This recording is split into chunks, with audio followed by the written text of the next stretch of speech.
तभी एक ट्रक बहुत तेज रफ्तार से उनकी तरफ आया, जिसने सीधा तोहरा को टक्कर मार दी। पर उशियो ने तुरंत ही अपने भाले से उस ट्रक के 2 हिस्से कर दिए। रैको अब तक वहां से गायब हो चुकी थी और इसीलिए उशियो भी उसके बारे में और जानने के लिए नाका के घर पहुंच गया। पर जब उशियो ने उसे बताया कि वो सिर्फ रैको को अपनी पेंटिंग की मॉडल बनाना चाहता है, तो फिर नाका ने उसे बताया कि जब रैको उनके स्कूल में आई थी तो सभी लड़के उसके दीवाने हो गए थे, पर वो अक्सर ही अकेली रहती थी। लेकिन धीरे धीरे वो नाका की बहुत अच्छी दोस्त बन गई। और फिर एक दिन जब एक लड़के ने रैको से उसके साथ घूमने जाने के लिए पूछा, तो उसी शाम उस लड़के की बहुत सारी ईंटें गिरने की वजह से मौत हो गई। और उसी दिन रैको ने भी खुद की कुर्बानी देने की कोशिश करी, पर समय रहते हुए लोगों ने उसे बचा लिया।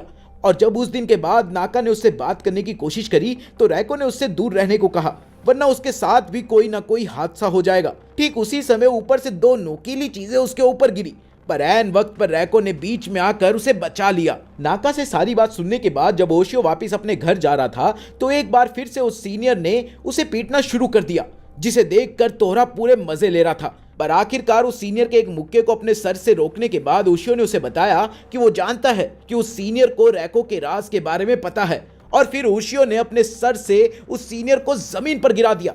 इसके बाद वो दोनों जमीन पर लेटकर बातें करने लगे, जहां उस सीनियर ने बताया कि वो और रैको बचपन से बेस्ट फ्रेंड्स थे। पर एक दिन रैको की माँ उसके पिता के किसी स्टूडेंट के साथ भाग गई और उस दिन के बाद कुछ भी ठीक नहीं रहा। जब एक दिन वो रैको के घर पहुंचा, तो उसने देखा कि रैको के पिता पूरी तरह से रैको की पेंटिंग बनाने में घुसे हुए थे और अगले ही दिन उनकी मौत हो गई। और तभी से वो रैको को डराने में लगे हुए थे, क्योंकि उन्हें डर था कि कहीं कोई रैको को भी उनसे दूर ना ले जाए। उशियो ने फैसला कर लिया था कि वो इतनी जल्दी हार नहीं मानेगा और अगले दिन डांस क्लास के दौरान उसने किसी तरह से रैको को साथ में डांस करने के लिए भी मना लिया। पर तभी अचानक से एक डर्ट डेविल वहां पहुंच गया और अचानक से उशियो की पीठ पर एक हमला हुआ।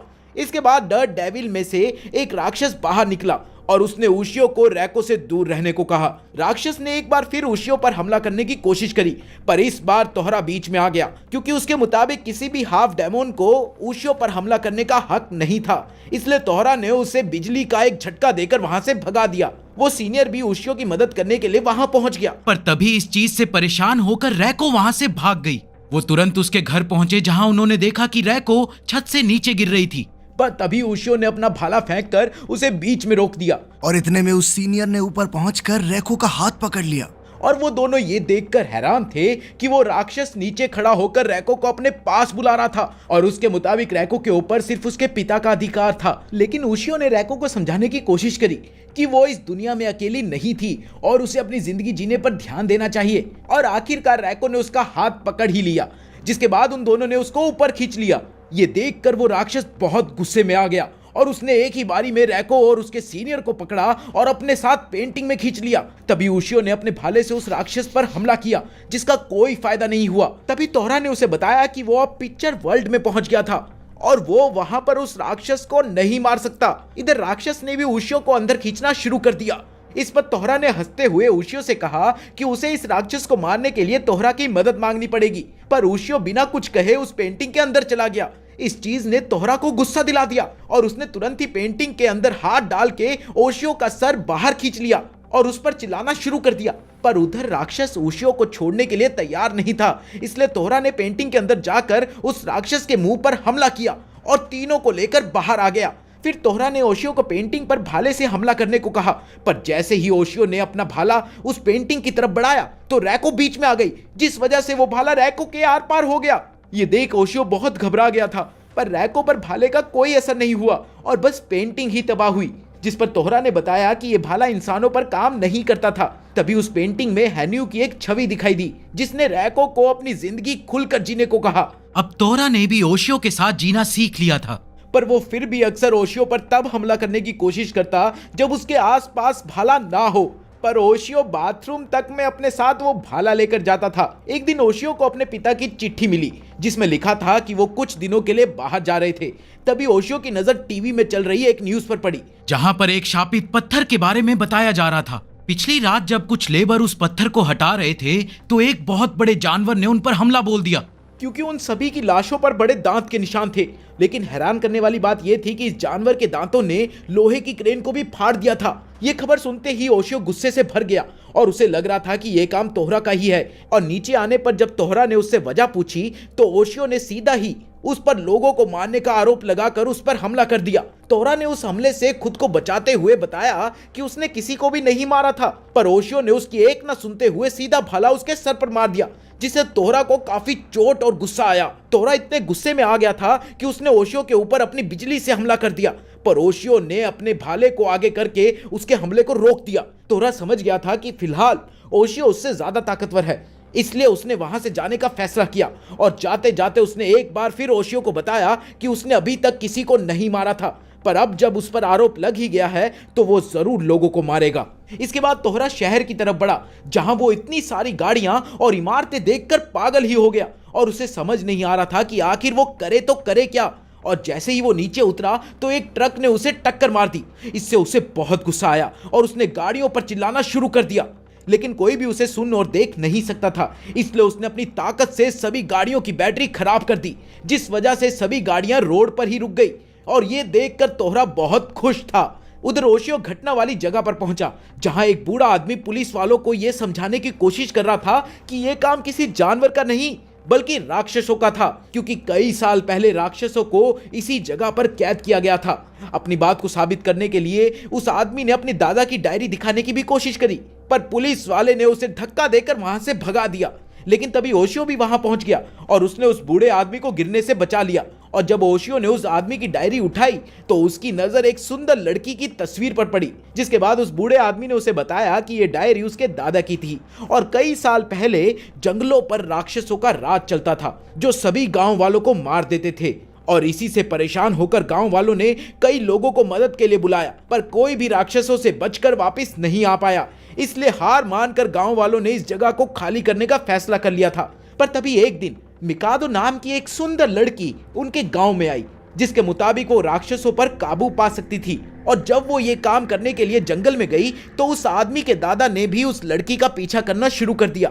जहां पहुंचकर उन्होंने देखा कि उस लड़की ने सभी राक्षसों को लकड़ी के डब्बों में कैद कर रखा था, जो अंदर से बदला लेने की बात कर रहे थे। पर उसने एक खास जादू की मदद से सभी राक्षसों को अलग अलग डब्बों में कैद करके उनके ऊपर एक बहुत बड़ा पत्थर रख दिया था। जब उस लड़की की नजर उस बच्चे पर पड़ी तो उसने उसे बताया कि अगर किसी ने भी इस पत्थर को यहां से हटाने की गलती करी तो सभी राक्षस अपना बदला लेने के लिए वापस आ जाएंगे। ये कहानी सुनने के बाद ओशियो काफी हैरान था, जिस पर उस बूढ़े आदमी ने बताया कि पिछली रात उन मजदूरों ने उसी पत्थर को हटा दिया था और अब राक्षस तब तक नहीं रुकेंगे जब तक उनका बदला पूरा नहीं हो जाएगा। जब ओशियो ने मिकादो की तस्वीर को ध्यान से देखा तो उसे एहसास हुआ कि मिकादो की शक्ल एनो से बहुत मिलती थी और हो सकता है कि शायद मिकादो एनो की कोई पूर्वज हो, जिसका मतलब था कि एनो की जान को खतरा था। ओशियो ने उस बूढ़े आदमी से मदद करने को कहा, जिसके बाद वो दोनों उस आदमी की गाड़ी में बैठकर शहर की तरफ बढ़े। उधर तोहरा का दिन कुछ खास नहीं जा रहा था,